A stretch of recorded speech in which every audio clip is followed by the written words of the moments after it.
एकनाथ खडसेंचे जावई प्रांजल खेवलकर यांच्या अडचणींमध्ये वाढ होण्याची शक्यता आहे।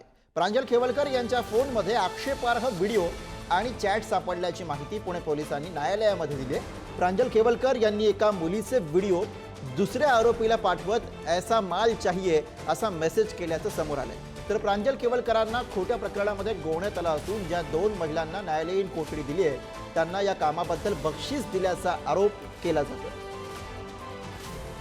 वकील टीमचे मी आभार व्यक्त करेन की त्यांनी खूप चांगल्या रीतीने आमची बाजू मांडली आहे। पण हा सगळा न्यायप्रविष्ट विषय आहे, मी आधी सांगितलंय आणि माझा न्याय व्यवस्थेवरती पूर्ण विश्वास आहे। जे काय असेल ते सगळ्या रीतीने सगळं सत्य न्यायप्रविष्ट आहे, त्यामुळे त्यावर बोलणं योग्य होणार नाही। न्यायालयीन कोठडीची कारणं जी आहेत, पोलीस कोठडीची कारणं ही मोबाईल, लॅपटॉप आणि त्यावर सापडलेलं फॉरेन्सिक आणि रासायनिक अहवालाशी निगडीत होती।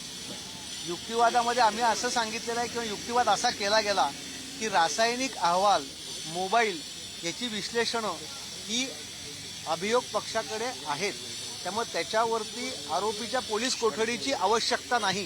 मोबाईल फोन, लॅपटॉप हे जे तंत्रज्ञानाच्या निगडीत असलेला रासायनिक अहवाल आहे हा 29/7च्याच ह्याच्यात त्याचा संदर्भ आलेला आहे, त्यामुळे वेगळ्या कोठडीची आवश्यकता नाही असा युक्तिवाद आम्ही केला।